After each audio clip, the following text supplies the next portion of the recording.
Hey party people over 12 here and welcome to the 10th Suburban Gooner podcast. We're into double figures. Usual gang here, Chris and Ben are here, and because we paid the spuds yesterday, we made sure after Paul's record, every time he comes on they lose. So Paul's on again. How you doing, Paul? I'm very good, thank you. Before we jump into the demolition of the spuds, we want to start with something that Chris put on his blog today. Chris, you wore shin pads to the games. Are you a John Terry full kit? What's going on?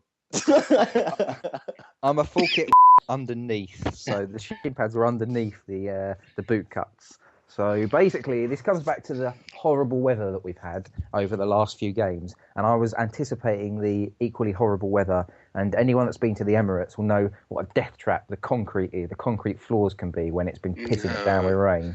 So I decided, after falling on my arse and whacking my shins at Chelsea, and doing exactly the same thing when Theo Walcott scored against Cardiff, I was going to come Boy Scout prepared, and I wore shin pads, and I'm proud. I'm proud to say that I haven't got any damage or any injuries whatsoever. So, in your face, Emirates concrete death trap. Is the full kit inside you a Manchester United fan? Yeah. Moyes in. Right, come on, Ben. We've all sworn now, Ben. Except you, so you have to say something now. I haven't sworn. I said. God, this is going to be Bleepsville. Steve, make sure this is Bleepsville, USA. No, I'm thinking I might just have to change our rating. You know, this is too much editing I'm going to have to do. Editing? You don't do anything. You literally just hit record, stop it, and then that's it. Right, that's it. You're going to have to watch. You have to watch me edit now. I'm a master. All right. My master. My master. Oh, so, let's talk about the Spud game. Yeah. Ben, what did you think of it? I'm still in shock about Chris's shin pads. It was too easy. Can I say that? It was too easy. I think our first half performance made it easy. Spurs didn't help themselves at all, but all of our players were fantastic. We had, you can talk about individuals, but as a unit, they were just magnificent.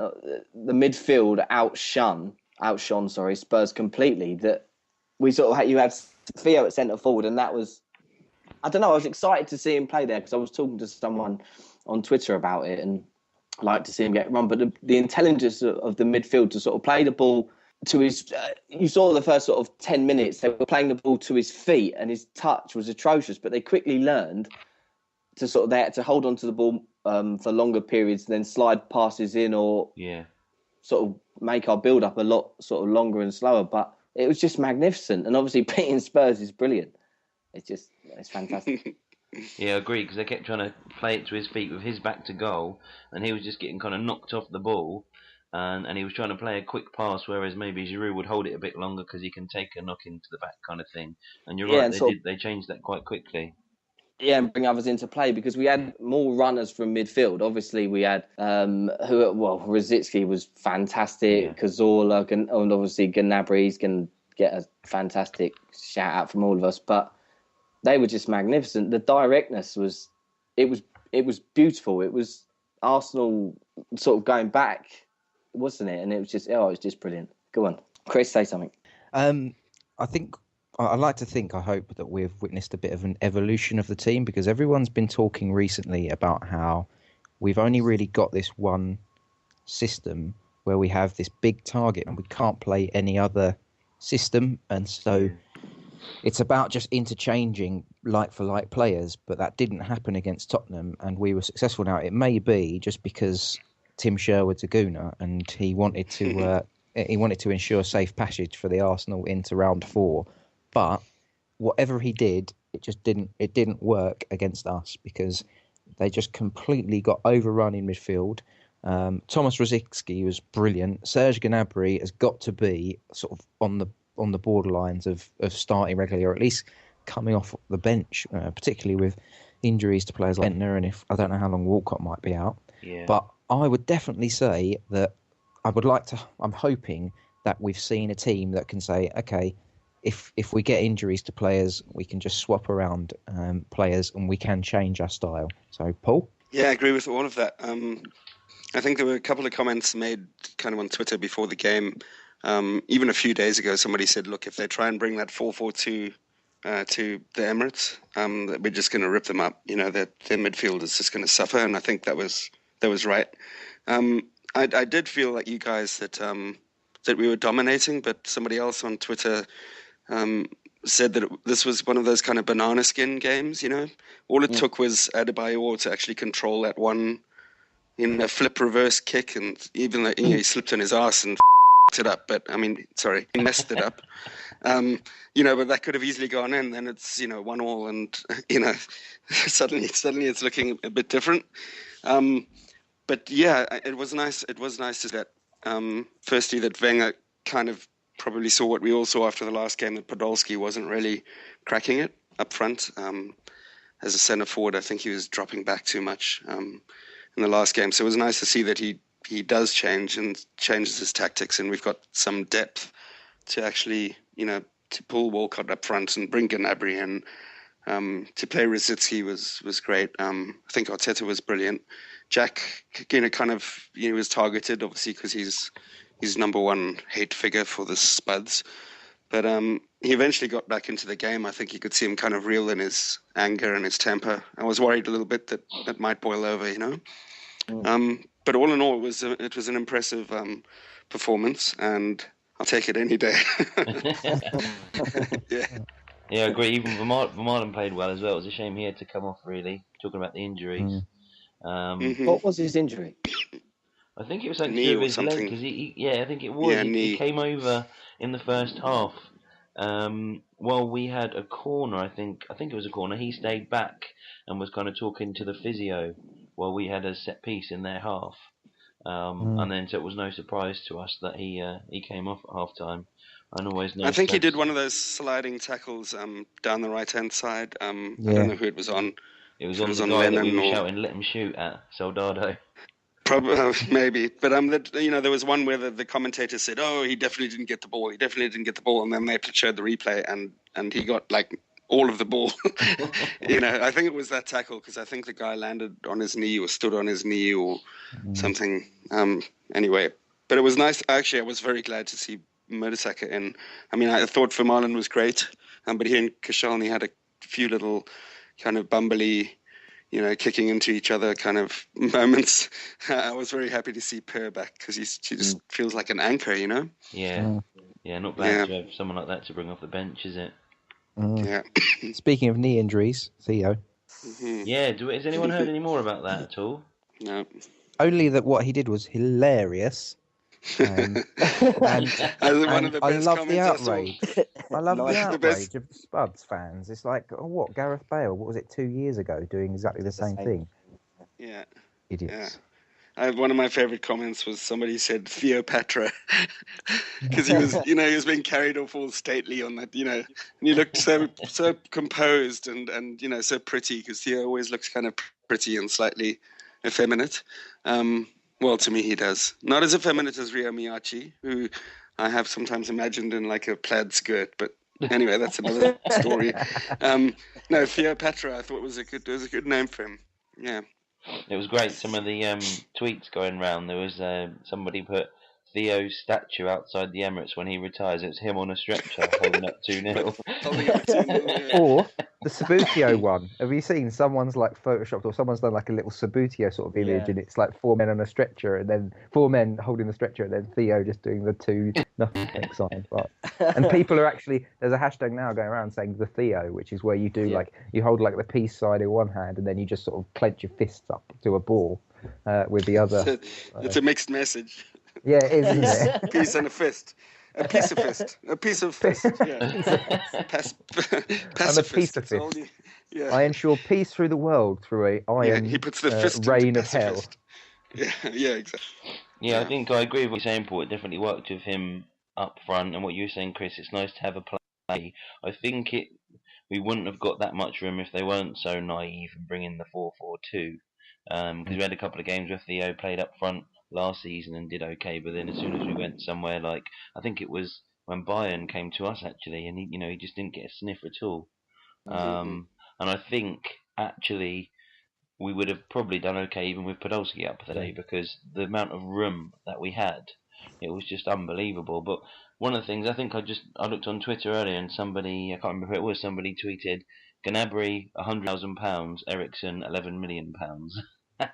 Yeah, beautiful, beautiful. With Theo, is it's all right to play him in that lone striker role when you're playing against the smaller teams, because when we played Reading in the Capital One Cup, he did that, and he's done that a couple of times. And so yesterday's game, obviously against a mid-table team, it was quite easy to do that, because when you're playing some of the best teams in the division, you're not going to get that. I mean, even ITV today, when they were doing their FA Cup draw, the guy said the big shocks of this weekend, Aston Villa being knocked out, and you're like, ooh, that's going to happen, fans.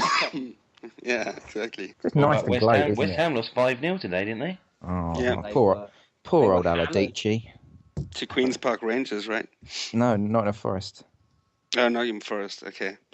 Poor old And we've Aladici. Coventry are like 50th in the country, or 10th in the third division. No, what's it called? 50th First in the division. country. It's the world's biggest division. There's Premier League, then Championship, and then First Yeah, division, I right? know. And they're 10th in that. So I just like the idea that we'd win like 95% of our games if we had just one massive division, and it would take us 5 years to complete it. yeah, where everybody plays everybody dead. Yeah. You sign up your youngsters early, and you've got to make them last for like 10 years. Yeah.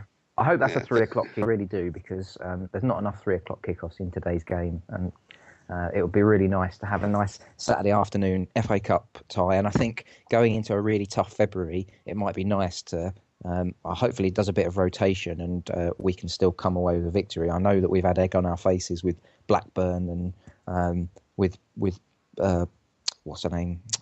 Bradford. Bradford, that's it. Last season. But I think this is a different team. They've got a different mentality. Winning games more regularly does a lot for the confidence. And I think we were a bit confidence shorn when we played Blackburn at home. And I think if he will rotate for that game, and you'd expect us to win that against Coventry. I'm just glad Coventry begins with a C and it's not Boventry, because we did Blackburn, Bradford, Birmingham, Bayern, all the Bs, Borussia Dortmund, they all come and kick us in the arse. So if it was Boventry, I'd be really worried. But it's not, thank God. So. I'd love to hear, like, they've got a crazy owner. I mean, they play their games in Northampton, don't they? So if they've got a crazy owner that tomorrow he's just renamed the club. Club Boventry. And then we're changing it to Coventry. And then Paul's like, oh my God. Oh God. I have so much power of perception and seeing into time. That's silly. And Cazorla? Hey? Yes, Cazorla. He had a great game, didn't he? A left foot strike as well. It was beautiful build-up there, right? Yes, yes. It was Gnabry that played that final ball as well, wasn't it? Mm-hmm. Yeah. Can we talk about something really, really important? Why are they playing with pink balls? Where did that come from? What is this? Was this some sort of charity thing being done? I think if there are no goals after 90 minutes, the balls turn blue. What? Gobstopper. It's a special kind of covering that they have on the balls, that if there are no goals after 90, then they go bluer and bluer. And then after that's what I've heard. After extra time, there's no penalties. They just it's like when you they explode game, in the you have the water stadium. balloon. We have the water balloon inside the thing, and it's like a little prick that sort of makes it explode. A little prick makes it explode. Yeah. So basically, you just kick the ball around, and then eventually it sort of blows up, and then whatever team manages to survive actually goes into the next round. While you've been talking about crazy ball colours, I've been just looking on the Arsenal website to see if there's anything up about any of the injuries, but there's nothing at all, which is a shame. Except for Arsenal signs Berbatov. Nothing else. God. Imagine not seeing that because you're too busy looking for the injury news. What do we all think about that? Is now too early in the pod to be talking about transfers, Steve? Well, we've got a transfer special next week. Well, it's just interesting that the Yaya Sanogo kind of that accidental tweet thing is curious, right? Oh, when he put on Facebook about welcome or something. Facebook, yeah. That's a I load. don't know. Is it him? Is it definitely him on the Facebook page? Well, it's got a tick next to his name, so that means it must be real. Like on When Twitter, they have wasn't it? It's when on they have Twitter. when they have a tick next to its name, it means they're definitely real. That's what They're I heard. certified real. Certified. You know the Berbatov account? It posted that that link to the article mentioning us going for him. His Facebook has a deal with the company that posted the article. So if it has his name in it, it automatically goes up on his site. Oh, So, really? Yeah, so I mean, it was just a fluke, really, to be honest. He's got And he's got an agent in a big black cape and a twirly moustache going, this is one way to get people interested in my client. I will just I will like every team in the that's in the Champions League. I'll get my client to post likes or pictures of himself on their Facebook pages or whatever it is. That's how it works. That's how real life works now. Is it?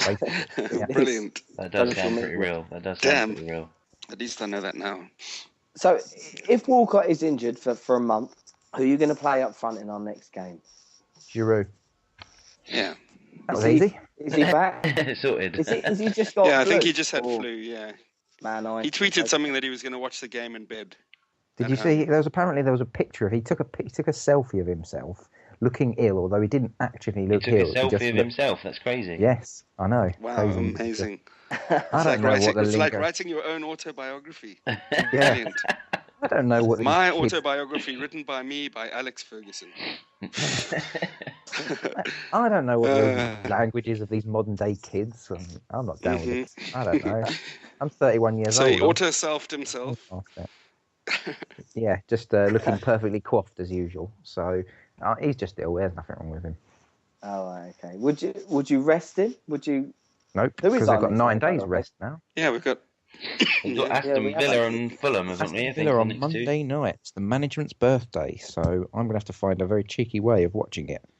Probably on my iPhone in a dark corner of her parents' house somewhere. So you go for a massive banging crap for 2 hours. The only downside is that their downstairs loo is in the only part of the house where there's no frigging Wi-Fi. So He's tried it before. unless I get some sort of potty, which I think will look a little bit weird with the in-laws if I'm sitting in their study, on a potty, going, "Don't mind me, carry on." Have your shin pads? I know what you do, is you record 90 minutes of kind of potty noises, and then you bring a boombox with you and you leave that in the toilet playing those noises, and you sneak out the window and go to the pub or go home and watch it and then sneak back in and then turn off the boombox and then as if nothing ever happened. That would need me to walk some distance though, so what I might do is sneak out, go around the side of the house, because down the side of the house outside, strangely enough, there is Wi-Fi. So I could just sit outside where all of the logs are for the fire. Good stuff. Anyway, now we've got that stuff sorted. What's your next on your agenda, Steve? Nothing. I want to talk about these potty noises now. What are you going to have, like proper pebble dash in, or just wee? Is there like an iPhone app? Like an iPhone app that you can sort of occasionally I'm sure technology can save the day for me. Well, just something to give you a bit of cover while you sneak off around the alley to watch the game. Well, iTunes have got that 12 Days of Christmas, which is a terrible app, and you get terrible things on it. So it wouldn't surprise me if what they've got tomorrow is something very, very similar. A host of toilet noises for your iPhone. Can we talk about... Do you know what? I'm even getting to the stage where I want to talk about transfers. I'm so bored of talking about my own fecal matter, Steve. Can we talk about... I know, it's one of those things. We've all been quiet at certain points where but there's a transfer special next week. The world has to wait for this information. You sound like Eddie Izzard. Let's talk about it. Let's talk of transfers. What about Jackson Martinez then? No, it won't happen. Next. He's basically come out for he cheered for Arsenal when he was younger and he'd love to play for the club or something. Not having that. And Pato? Pato, I don't know. We've had arguments about this. I can't see that happening either. What do you think about Berbatov? What do you think about Berbatov, Paul? I think he's kind of bipolar in a kind of a footballing sense. Is that he's either really brilliant or he's just non-existent. If he can't be asked, if he's in one of his little moods and he spends most of the time just walking around the field, cursing the other players and waving his arms up and down, and I've seen so many games where he does that, and then I've seen games where he does like some weird Jedi Ninja Matrix overhead behind the shoulder goal scoring thing, and then you go, "Oh, that's pretty impressive." I don't know. So would you have him? Would I? How long would we have to have him though? Because I don't know if I want him much longer than half a season. Do you take him as a stopgap? Does somebody like that sign for a stopgap or as a stopgap? I mean, I know he was only $2 million to Fulham. Is that what you're hoping for? Am I hoping for Berbatov? No, are you hoping for a stopgap? Are you hoping? I don't think we could find a long-term player decent enough to kind of, and it's not somebody I don't know. It's a difficult one. I mean, do you find somebody that will replace Giroud or work off of him, or somebody that's happy to play second fiddle to Giroud, or do you get, do you go the whole hog and try and get somebody like Costa, but in the summer, or somebody world class. I mean, the Cavani's and Higuain's and all those guys that moved around in the last window, or the Suarez's that didn't. I mean, is that what we aim for, and pull another Ozil out of the hat and end up with a £50 million striker and have Giroud as a backup? I mean, I don't know. I mean, if we win the league this season with what we've got, how much urgency is there to buy, a world class top striker? Maybe we just need a Chicharito or Sinogo to get healthy or something, No, yeah, I see what you're saying. We were talking about this, and I said to Steve that Mandzukic would be the sort of type of forward. I would rather spend money in midfield, a more on Arteta, sort of a long-term replacement, a sort of a ball-playing fielder. That's what I would rather us go out and spend 50 million on. Mm-hmm. And obviously Mandzukic would cost a large sum of money, but he's not going to be in that sort of 55, 60 million pound striker, is he? Or maybe he will be, because Bayern will be in a position to, won't they? They will know that teams want him, so they'll be able to sort of hike the price up. But I don't know, that's just my opinion. I'd rather in Jan try and go for a stopgap, a loan. I don't know, maybe Pato or Berbatov on loan, someone like that. But there was all those quotes come out today about Berbatov, how he was a bad egg at Spurs, and they've obviously been released because we're interested and they want to put us off him. Because at the end of the day, he's a technically fantastic footballer, and in the final third, he would be brilliant for us. Like going back to the Spurs game, Theo again was very isolated, but his speed and mobility sort of covered that and hid it, because there was times where he's almost at the edge of the box and our midfielder down by the sort of centre circle. If you've got someone like Berbatov, who's he's slower than Giroud, you've got more problems, haven't you, until you get into the final third. So I don't know, another sort of speedster. That's what I'd be happy with in Jan. It's just my opinion. So who do you reckon? I think we talked about this on the last time I was on. How much I would like a Chicharito style kind of foxy kind of in the box, hungry, running onto balls, playing off into the gaps. But then you see that person would play better. They play better off of somebody central, like whether it's a Giroud or.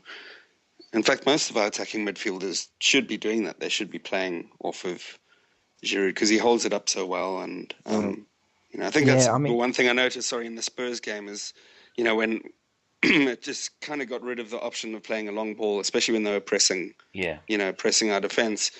It kind of forced us to play a long ball to nobody, because it would go up to Walcott, and sometimes he went for it. Most of the time he knew he wasn't going to get it, so he kind of just bent over in front of the defender and said, you can have this one. You know what I mean? Whereas Giroud is like winning those. He's snatching them out of the air with his glorious chest and just dropping them down and fisting off the people, trying to get it from him. He's amazing. I just watch his ball skills, Giroud, for a big guy. It's amazing. He's quite balletic at times, So Yeah, sorry. So Sure. Walcott really couldn't. There's no way he could do that, and neither can Podolski really. I mean, he doesn't. It just takes one option out of it because Chesney's been either passing to Sanya on a long on the kick, right-hand or side. to Giroud in the middle. Or Bentner when he was there, he kind of also did it a couple of times. So it's just an option that we don't have. Well, So. yeah, 'cause that's what I was going to say to you. When we had Vieira, he was used as our sort of target man at times. Right. He sort of pushed forward. Mm-hmm. And obviously, the only person with that sort of size and physique is Diaby. But that's ridiculous. But long term, this is where it's interesting because I'd love to know what he's thinking. He's obviously got a fantastic list that he's not going to let us see, and he's going to bring it in. But that's like you said with Theo up front, there's no outball at all, is there? And there's times when you need to control the game. I was watching Munich the other week, and the way they just ping the ball round at the speed, they don't need a target man. We don't move the ball that quickly and control it for long periods. The way they control a game is just magnificent. But no, I'd be very interested to see. But yeah, that's enough of me babbling. I'd like us to go for a little quick speedster just as a short term and then go again in the summer. What about you, Chris? I don't think a speedster solves the issue really as a short-term thing, because if you're going to do that, then you might as well just do Walcott. I think if you're looking for a Giroud replacement, you either need to get an upgrade or you... Mandzukic. Yeah, or well, he's not going to go, is he? Because they've already said today that that they're not interested. They're actually talking to him about extending his contract. Whether or not that's just bravado or not, I'm not sure. But I don't think personally a speedster would change anything, because I think we have Walcott and we've seen that doesn't work as well. So isn't it about just having options? Now at this point, we're into but that means we've got options if we play Theo Walcott. I mean, Chamberlain as well. When he comes back, he's pretty fast. If he plays on the right or but you still got to play a target man, really. So are you then looking at Bentner? I can't see Berbatov being any kind of real option. It's funny actually. If Berbatov was on a longer contract, like a year and a half before he leaves Fulham, then it wouldn't surprise me if we went after him and just said, look, do it for 6 months. And, he's had a little sulk at Fulham, so he can go to Arsenal for 6 months and then he can fill in, essentially be a stopgap, and then either go to Fulham or put himself in the shop window to go somewhere else. But I don't think it's the right option. I think we would get more average games than good games. I think if he's coming on as a substitute, he probably would... I could just see it. Wenger brings him on a classic 75 minutes substitution that he loves to do, and he's got 15 minutes, and what he does is he essentially just swans around for 10 minutes and makes a couple of good touches. But I don't know, the style that we play, I don't feel that it would work with Berbatov. I just don't. So would you it gets the final day of the transfer window and we sign no one, would you rather no one or Berbatov? I'd rather have no one. Because I just think, because it depends on the length of the injury to Bentner and how he's getting on. Because if you think about it, he's got 9 days off now. We've got Aston Villa, then I think we've got another week off, and then we play Fulham, and then we've got another week off. I can't remember who we play there. I think it's Liverpool, isn't it? And then it's we've got Fulham at home, and then the following week is the FA Cup tie against Coventry, and then the following week we've got Liverpool, I think, away. I've got it written down. Villa, Fulham, FA Cup, Southampton, then Palace. So there are some games there that you can rotate Giroud. And if Bentner's only out for a couple of weeks, 3 weeks, it's then... Walcott, isn't it? After seeing what we saw last night. It depends on but the Walcott's injured, right? Yeah, sorry. It depends how long he's injured for. I mean, that's why I said a sort of a speed, like almost like a Chicharito would be someone who's quick, who can finish. I think it depends how long Walcott's out for, because if you're being realistic and we're going to win the league, we have to win our next 4 Premier League games.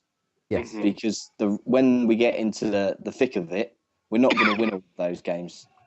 So February is a dirty, dirty month, isn't it? It's pure filth, isn't it? It is an ugly, horrible, shark-infested, turd-flavoured month. Steve, what would So you Chris, do? sorry. Sorry, go on. No, go on, Paul. So Chris, you saying no one would be better than Berbatov? Is that what you said? Yeah, we've got other Okay, players. so let's get better Berbatov players. then. Steve, I what are your hopes for January? Or I think to go back to that question, if it's nobody or Berbatov, I would take Berbatov, just because if we have got this influx of injuries, I'd rather have an option that can score goals in the Premier League. He's not going to run around like a nutcase like Giroud, but it's an option, isn't it? It doesn't mean we have to use that option. But I think just having the numbers, if we're getting these injuries, I don't think I'd want him on a long-term contract. I think it'd just be to the end of the year and then go and look again if it's nothing or him. But no, it's tough. It's like we're saying, there's who out there is available that's going to come on a long-term deal that's in the class that we're all hoping for. Well, even Costa, you look at Costa, and actually, you look at his record before the last kind of 6 months, and it's still a gamble. So to go out in January and spend more than we'd potentially need to, because I'm not sure about the out clause situation. I'd have thought that would have been triggered by now if it was literally 32 million quid. Someone would have done it. I could see a sort of a Monreal for sort of a team financially struggling, and we could nip in and basically pinch a player for cheap. But I don't know. He's got a big decision because obviously things change so quickly. Maybe if Theo wasn't injured, I might be saying no. I might be in Chris's camp and saying no. Actually, we've got players, but with our injury record and our luck, or however you want to look at it, I'd like to have a body in the ranks just in case. What about Akpom or whoever's striking for us in the reserves? I mean, he played in. Did he play in the Capital One game, or was it in the preseason? Who was it that was it Akpom? Didn't he play in the Capital One Cup? Yeah, I know. I've seen him recently, and he kind of. I think it might have even been in the same game that Sanogo kind of briefly appeared in. Yeah, I remember Sanogo against Fulham. I think I've read recently that we're looking at loaning Chuba Akpom. So. Yeah, no, I don't. I think you've got to be. We're going for the league.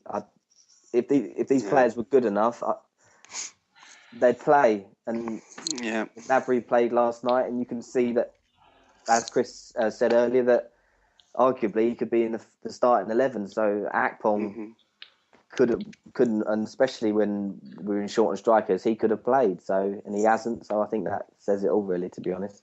Do you think it'd be funny? Somebody said yesterday, just for a giggle, we should put in a bid for Soldado just for a laugh. Oh God, I can't stand him. So bad. Do you know what? I almost felt sorry for him because one, he had too much gel in his hair, and two, they leave him so isolated. Like, he's got less mobility than Giroud, and they just it's painful to watch. He might as well have just gone over to a corner flag and just sat down and crossed his legs and folded his arms. Played with your iPhone app. That's what he should have done. Well, at least he's playing in a 4-4-2 now. Whereas before he was really isolated because it was just him on his own, Have you seen the jokes about his heat map? Yeah, I saw that. Was great. It's just the penalty spot. his heat dot. Yeah. Did you see the one about Mata? Where it's just the heat. It's obviously there's the pitch, and then the heat map is on the bench. Oh no! It's brilliant. Would you buy Mata? I mean, I know Mourinho would never sell him, but would you think there's a place for somebody like Mata in our team? Yes. Or Fabregas, for instance, if he was available in the summer. Not Fabregas, but Mata. There is Mata on that left-hand side. Explain that. Well, we've got Ozil now. Where are you going to, mind you? If you've got someone like Cesc Fabregas, you have to accommodate him, don't you? He's a fantastic footballer, so you have to accommodate him somehow. But I you've think got I'm Ozil, the opposite, Chris. I'd rather Fabregas than Mata. I think Mata kind of could have one, yeah. The tricky little. He's like a Cazorla kind of. Yeah. Whereas I think Fabregas is good enough got the to sit vision a bit deeper. He could kind of almost like a Xabi Alonso type role. I think he's good enough to do that. And he has played up front for them and for Spain a couple he of could do a times. job there, definitely. I think he would be better at number 10 than Ozil. Controversial. Well, he's ahead on assists right now. I think he's just goals. He can score. And goals, I guess. He's fantastic. Yeah, but yeah, as I said earlier, that would be my aim for the summer. Is a shiny midfielder. And Van Persie as a stopgap on loan. Yeah, put him out of his misery. No, I wouldn't take Van Persie. I think he's a little bit too old. I'd take the little boy inside Van Persie. Okay. And then you'd take him with your full kit suit on. Yeah, sure you would. I'd use those shin pads to good effect. Good Let's effect. just put it that there way. you go. I love this. We're talking about like a Spurs game, and we're trying to talk about everything but it. That's how boring it was. How convincing the victory was. Yeah. We haven't talked about the goals. We've kind of briefly touched on a couple of things, and then moving swiftly along to potties and potential. That's just how we roll, baby. That's just how we roll. No, there you go, mate. Yeah, everyone knows it was a great left foot strike, and then Rosicky robbing the ball off that Danny Rose. That was fantastic, though, wasn't it? Running away from Carl Walker and dinking it over Lloris. It's just lovely to watch, wasn't it? The amount of space he had to cover. You could see him getting slower. Because Chris, how was it with your? Because you sit right by. Yeah. You must have seen it because from the TV, he was visibly getting slower, and I was thinking, Jesus, he's going to catch him, and then all of a sudden, Lloris come flying out as he does. From my angle, it just looked like he was away. It didn't even look like Walker was anywhere near him, and it's only the replays when I realised how close that he got to him. He was on his back. Mm-hmm. Yeah, but he made no effort. We won the game. Job done. Move on to the next round. Small teams dispatched. Right, we're coming to the end of our allotted half an hour, guys. Obviously, it's been a bit of a weird one because we thrashed the Spuds. There was nothing to talk about because we said it was just easy. And we've got a transfer special coming up next week. Before we close off, is there any closing remarks? Before we go in, I'll just give a shout out, I think, to Gooners Sphere Podcast and Gooner Girls, just because they've given us a mention on their podcast. Thank you very much. Anyone else? I met a lovely I met a lovely chap in the pub called Gooner Dave at Goon Dave, and he was very nice. So we met him before he can have a shout out. Yeah, cool. That was it. And a shout out to Armchair Gooner. It's underscore Armchair Gooner. I mean, for covering himself in jam and being a man of his word. Genius. Yeah. If we win the league, he's going to do jam. Is it what jam? And stripping and running through some fountain somewhere. Yeah, and video it as well. So that'll be interesting. Yeah. I'm not sure if that makes me want to win or come second. I'm not sure exactly, but I guess I don't have to watch it if we win. So go on then, Ben. Finish him for your shout out. Yeah, I just want to get. He's on with us tonight. Just Paul and his latest blog. It's beautiful. That's all I can say. You must read it. Honestly, it's one of the best things written Paul, about. Do you want to do a self plugging? Paul, not really. Ooh, doesn't sound comfortable, does it? It's quite a sort of what a solid memory. The blue balls and the potty humour and the shin pad, the little boy inside, and now I've got to plug myself. Giroud's good with his balls.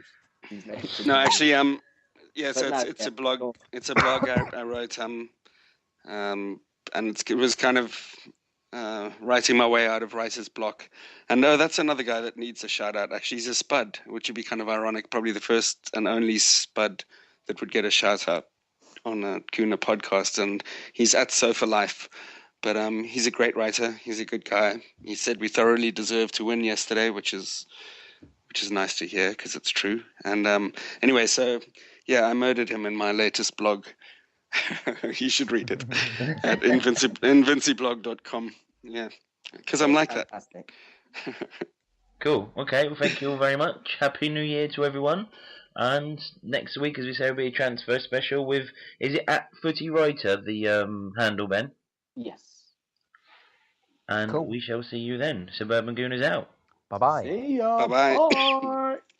Cheers. Chris, let's go and watch Sherlock. Yeah. You know what? I need to wee first, so.